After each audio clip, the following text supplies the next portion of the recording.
आज की इस वीडियो में मैं आप लोगों को बताऊंगा कि ऐसे कौन से वो 5 रीजंस हैं जिनकी वजह से हमारे क्लास 10th के जो टॉपर्स होते हैं, टॉपर स्टूडेंट्स जो हैं, वो क्लास 11th में फेल हो जाते हैं। और ये लिटरली बहुत सारे बच्चों के साथ में ये चीज़ होती है। तो मेक श्योर कि वीडियो बेटा आप लास्ट तक ज़रूर देखना।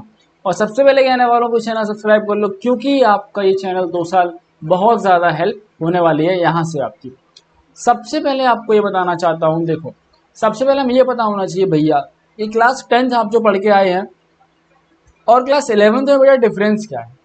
सबसे पहला डिफरेंस है इट इज थ्योरिटिकल एस्पेक्ट। देखो आप जब भी बेटा एग्जाम के लिए पढ़ते थे तो एग्जाम में मोस्टली कौन से आपके थ्योरिटिकल कंसेप्ट आते थे। ठीक है, अब थ्योरी में क्या चीज थी, थ्योरी में था कि भैया आप चीजों को लर्न कर लो और पेपर में as it is as copy paste वाला काम आपका चल सकता है।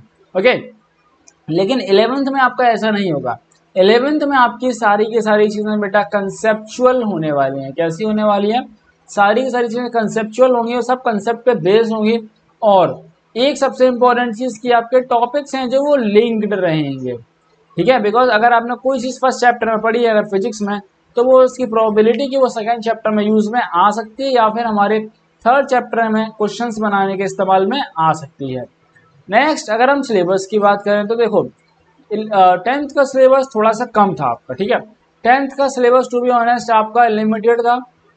बट 12th का सिलेबस आपका ये नहीं कहूंगा कि अनलिमिटेड है, बट 10th के पर्सपेक्टिव से ज़्यादा है और आपको सिलेबस की डेप्थ में थोड़ा ज़्यादा जाना पड़ता है। क्योंकि आप अगर हम 10th की बात करें तो आप किसी कोई कंपटीशन की तैयारी हम नहीं कर रहे होते उस टाइम पर, बट हमें क्लास 11th में आते ही जेई और नीट जैसे कंपटीशन में हम इन्वॉल्व हो जाते हैं। और यहाँ पर आपको पता है कि कितने सारे स्टूडेंट्स आपकी प्रिपरेशन कर रहे होते हैं। ठीक है, मोर देन यहाँ पर आपके लैक्स में स्टूडेंट जो है प्रिपरेशन करते हैं। मोर देन 10 लाख के अप्रोक्स बच्चे यहाँ प्रिपेयर कर रहे होते हैं। तो आपको कंपटीशन में भी अपने आप को स्टैंड आउट करना होता है। तो ये सारी चीजें हैं कि आपके 10th में और 11th में आपके ये डिफरेंसेस हैं।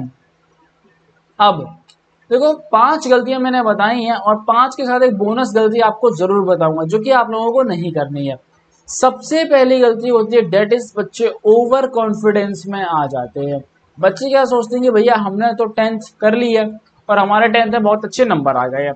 तो अब इससे गलती क्या हो जाती है कि जो स्टार्टिंग के हमारे चैप्टर्स हैं, हमारे जो स्टार्टिंग के चैप्टर हैं क्लास 11th के, ठीक है, किस क्लास के, 11th के, वो ये अच्छे से पढ़ते नहीं है। और वो चैप्टर्स होते हैं बेटा आपके बेसिक्स। और ये बात तुम्हें पता है कि जिस इंसान के बेसिक्स ही अच्छे नहीं है, जिस इंसान के बेसिक्स ही खराब है, ठीक है, जिसकी फाउंडेशन ही बेटा बेकार है, उसकी बिल्डिंग फिर कैसी बनेगी, उसकी बिल्डिंग नहीं बन पाती है।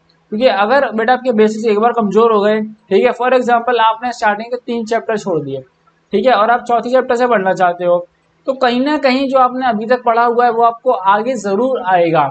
तो फिर आप प्रेशर और स्ट्रेस जैसी कंडीशन में चले जाते हैं, जिसकी वजह से आप उतना अच्छा परफॉर्म नहीं कर पाते हैं जितना अच्छा आपको शायद परफॉर्म कर लेना चाहिए था। Next is bad peer group. एक बात, एक कहावत तुम सब ने सुनी होगी कि आप मुझे अपने आसपास के 5 लोग बता दो, मैं आपका बिहेवियर बता दूंगा कि तुम हो कैसे। ठीक है, कि आप कैसे हैं। सो अब होता क्या है कि यार आप टॉप कर गए, ठीक है, आपके बहुत अच्छे नंबर आ गए, तो एक आदत होती है कि यार हम सब जो स्टूडेंट्स होते हैं वो टॉपर्स का रहना चाहते हैं। ठीक है, अब कई बार क्या होता है ना कि यार आप एकदम देखो क्लास 10th से तुम 11th में आए हो, तो तुम्हारी फिजिकल लेवल पर बॉडी पर कुछ चेंजेस हो रहे होते हैं। ठीक है, कुछ हार्मोनल चेंजेस होते हैं, तो थोड़ा सा एग्रेशन सा आ जाता है आपको। ठीक है, तो काफी सारी आपको नई नई चीजों के, बाइक के शौक, ठीक है, अपोजिट जेंडर से आप अट्रैक्ट होने लगते हैं। तो कई बार क्या होता है कि बहुत सारे बच्चे मैंने देखा है कि यार एक बहुत गलत संगत में पड़ जाते हैं, जिसकी वजह से आप कोचिंग्स में अपना बंक मारना शुरू कर देते हो। ठीक है, जब तुम कोचिंग को बंक मारोगे तो आपकी बेटा इरेगुलरिटी आती है कोचिंग में। ठीक है, फिर तुम्हारे कोचिंग में नोट सही से नहीं बनेंगे और वहां पे तुम्हारी ब्रेक होती है कंसिस्टेंसी, जो कि बहुत ही बड़ी दिक्कत है। नेक्स्ट इज इनकंसिस्टेंट होना। ये सबसे बड़ी दिक्कत मैंने इसलिए फाइंड आउट करी है बिकॉज होता क्या है हमारे साथ कि हमने देखो यार पहले दिन तो हम आराम से 4 घंटे पढ़ लिए, हमने एकदम मोटिवेशनल वीडियो देखा कोई और हम 4 घंटे पढ़ लिए, ओके। बट अगले दिन हमारे साथ क्या होगा, नेक्स्ट डे हम कुछ नहीं पढ़े, ठीक है। अगले दिन डे 2 पर भी कुछ नहीं पढ़े, डे 3 पर भी कुछ नहीं पढ़े और 4 पर भी कुछ नहीं पढ़े। मतलब 3 दिन हमने अपनी किताबें नहीं छुई, हम आराम से पिक्चर देख रहे हैं, किसी से फोन पे बता रहे हैं, आराम से चैटिंग कर रहे हैं व्हाट्सएप पे, फेसबुक पे, अपना टाइम अननेसेसरी वेस्ट किए जा रहे हैं। फिर क्या हुआ, हमने डे 5 पर हमने फिर से 4 घंटा पढ़ लिया। तो इस तरीके से अगर आप अभी तक कर रहे हैं तो मेक श्योर कि ये चीजें आप ना करें। आप दिन का अगर आप 4 घंटे ही पढ़ पा रहे हैं तो 4 घंटे आपके लिए सफिशियंट है। बस बेटा वो 4 घंटे जो है वो आपके कंसिस्टेंट होने चाहिए, इस बात पर आप ध्यान रखें, बिकॉज कंसिस्टेंसी जो है वो आपको बहुत आगे लेके जाएगी। ये एक छोटा सा कोट याद आता है, इस कोट को अपनी लाइफ में ध्यान रखना और ये आपको बहुत आगे लेके जाएगा। एक कोट था कि that discipline discipline will take you the places where motivation would not, ठीक है। तुम्हें डिसिप्लिन वहां पहुंचा देगा जहां कभी तुम्हारा मोटिवेशन तुम्हें पहुंचा नहीं सकता। And obsession with your goals obsession with your goals will take you the places where discipline can't, ठीक है। अगर तुम अपने गोल से ऑब्सेस्ड हो, ठीक है, कि नहीं मुझे तो जाना है, मुझे पढ़ना है। और एक बात ध्यान रख लेना, तुम्हें पढ़ना इसलिए है ताकि तुम्हें जानना है कि यार ये फिजिक्स में ऐसा है क्या, कि और लोगों को ये मत बिलीव बना लेना कि यार ये टफ है, ठीक है। देखो टफ कुछ नहीं होता है, ये बात तुम्हें भी पता है। क्लास 10 तक तुम्हें अगर फॉर एग्जाम्पल के लिए अगर तुमने बेटा साइंस पढ़ी थी तो बेटा तुम्हारे लिए किसी बच्चे के लिए साइंस बहुत ज्यादा इजी होती है, किसी के लिए बहुत ज्यादा टफ होता है। ऐसा क्यों होता है, ऐसा कंसेप्ट क्यों है, क्योंकि किसी बच्चे ने पढ़ाई करी थी, किसी बच्चे ने वो चीज नहीं पढ़ी है। तो जो चीज बेटा आपने नहीं पढ़ी वो आपके लिए हमेशा टफ होने वाली है, ये चीज मैं आपको बता देता हूँ। तो बेटर है कि अभी हमारे पास टाइम है 11 से, तो हम अच्छे से अपने बेसिक्स को अच्छे करके चलेंगे, ताकि आप जब आगे पढ़ो कंपटीशन के लिए, जेई के लिए आप पढ़ो तो आपको बहुत ज्यादा हेल्प हो रही होगी।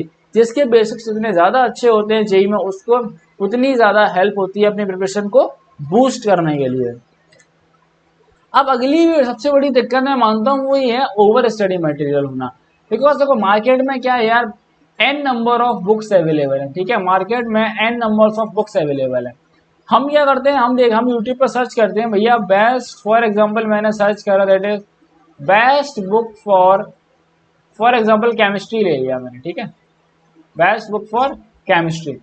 अब हुआ क्या मेरे साथ कि भैया हमारे पास 10 वीडियोस आ गई और हमने, कई सारे बच्चे ऐसे करते हैं जो मल्टीपल किताबें खरीद लेते हैं। मान लो मैंने उसमें से 5 किताबें खरीद ली। एक बात बेटा आप ध्यान रख लेना कि आपको लाइब्रेरी नहीं, अपने घर में लाइब्रेरी नहीं बनानी है बेटा।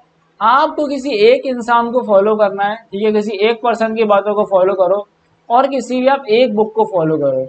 और जब भी तुम्हें लगे कि बेटा ये बुक डिफिकल्ट है, मैं आपको एक सिंपल सा रूल बता देता हूँ। आप किताब को अगर लाइन टू लाइन पढ़ना सीख गए, अगर आपने बुक को लाइन टू लाइन पढ़ा तो आपको सारे टॉपिक्स जो है वो अपने आप बहुत अच्छे तरीके से क्लियर हो जाएंगे, ये मैं आपको गारंटी दे रहा हूं। Next is number 5, that is lack of proper guidance. Because आप टॉपर हो तो टीचर्स भी कई बार क्या करते हैं, वो आपको प्रॉपरली गाइड नहीं करते हैं, या अगर आप थोड़ा सा भी मिसगाइड होते हो तो कई बार ऐसे टीचर्स आपको ध्यान नहीं देने जाते हैं। बिकॉज चाणक्य जी ने एक बात कही थी कि शिक्षक कभी साधारण नहीं होता है। अगर आपको एक अच्छा मेंटोर मिल जाए, ठीक है, अगर बेटा आपको एक अच्छा मेंटर मिल गया और अगर उसने आपको सही तरीके से बेटा मेंटर कर दिया तो आपकी लाइफ में बहुत ज्यादा चेंजेस हो सकते हैं। अब मैं बात करता हूं आपके लिए एक, दैट इज जो मैंने कहा था कि आपके लिए बोनस पॉइंट है। बोनस पॉइंट ये था, दैट इज रिलेशनशिप्स। बच्चे क्या सोचते हैं कि यार हम तो 10th टॉप कर गए, हम तो 11th में अच्छे नंबर ला ही लेंगे। और एक और बच्चों की थिंकिंग होती है कि हमारे 11th के नंबर कौन से बोर्ड एग्जाम में हमारे इफेक्ट करेंगे। लेकिन ये बात मैं आपको बता देता हूँ कि आपकी जो 11th की परफॉर्मेंस है वो क्लास 12th के रिजल्ट पर रिफ्लेक्ट होती है। क्योंकि क्लास 12th की जो फॉर एग्जांपल केमिस्ट्री हो गई आपकी, या मैथमेटिक्स केमिस्ट्री हो गई, जो मेनली केमिस्ट्री जो है उसमें आपके 11th के बेसिक्स की जरूरत होती है।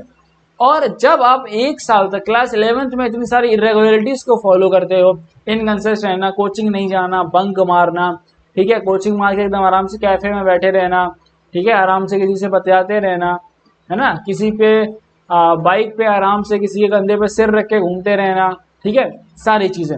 तो उससे क्या होगा कि वो कहीं ना कहीं आपके दिमाग थोड़ा सा पढ़ाई से डाइवर्ट हो जाता है, फिर आपको भी लगता है यार कोई नहीं, पहले 90% थे, अब भैया हमारे अगर 80% भी आ जाएंगे तो क्या बुरी बात है, जेई तो क्लियर हो ही जाएगा। लेकिन अगर इस सोच से बेटा अगर आप पढ़ाई करेंगे तो फिर आपके अच्छे नंबर नहीं आने वाले। मेक श्योर कि पहले अपना व्यू सही करें कि मुझे कोशिश करनी है जितने ज़्यादा नंबर आप स्कोर कर सकते हैं उतनी आपके लिए अच्छी बात है। और रिलेशनशिप की बेटा अगर मैं बात करूं तो आपके लिए शायद पहले अगर आप अपना करियर बना लेंगे तो आपके लिए ज़्यादा बेटर रहेगा इन सब चीज़ों में जाना। और कॉलेज में शायद आपके पास अच्छा खासा टाइम अवेलेबल होता है, वहां पर हम इन सब चीज़ों पर फोकस कर रहे होंगे। बिकॉज अगर तुमने अभी इन सब चीज़ों पर फोकस कर लिया तो आपको एक अच्छा कॉलेज ही नहीं मिल पाएगा, और जब एक अच्छा कॉलेज नहीं मिलेगा तो एक तुम्हारी अच्छी कॉलेज लाइफ नहीं होगी। ठीक है, देखो एक अच्छे कॉलेज में आईआईटी में जाना, एनआईटीज में जाना, ट्रिपल आईटीज में आपको इसलिए जाना है।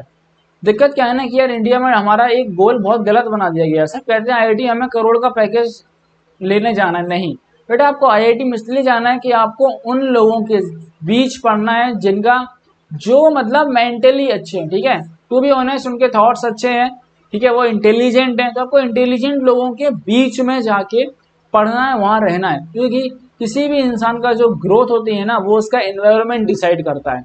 ओके, तो आप थोड़ा सा अगर पर्सपेक्टिव को चेंज करेंगे तो आपका जो पूरा सिस्टम है, बिलीफ सिस्टम है, वो चेंज हो जाएगा और आपके रिजल्ट्स भी चेंज हो जाएंगे। ओके, सो मेक श्योर कि अगर आपको वीडियो अच्छा लगा हो तो लाइक करें। साथ में जिन बच्चों के पास क्लास 11th में कंप्यूटर साइंस है उन लोगों के लिए इस चैनल पर कंप्यूटर साइंस की वीडियोस अपलोड की जाती हैं, तो मेक श्योर कि चैनल सब्सक्राइब करें सभी लोग। आप लोगों को क्लास 11th की कंप्यूटर साइंस के वीडियोस मिलते रहेंगे।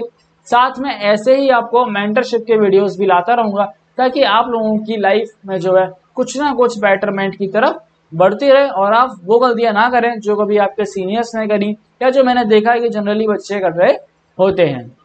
तो मिलेंगे आप सभी अगली वीडियो के साथ। तब तक आप अभी क्या दिक्कत है फेस कर रहे हैं वो आप कमेंट करके बता सकते हैं।